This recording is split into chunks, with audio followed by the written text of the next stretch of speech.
पुढली बातमी पाहूयात। 14 जून आणि 19 जूनला मुंडेंच्या बंगल्यावरती बैठक झाली असा आरोप सुरेश धस यांनी केलाय। नितीन बिक्कड यांच्यासह मुंडेंच्या बंगल्यावरती ही बैठक झाली होती।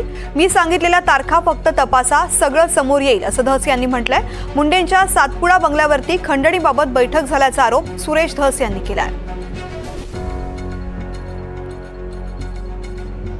जे लोक संतोष देशमुखच्या खुनामध्ये सहभागी, कदाचित हा पण आरोपी होऊ शकतो, तिथून आरोपी पळाल्याच्या नंतर यांचं जे गाव आहे फकराबाद तालुका वाशी, इथं त्यांनी आरोपी सांभाळलेत किंवा तिथून पुढे पाठवण्यासाठी सुद्धा या बिक्कडनी मदत केलेली आहे।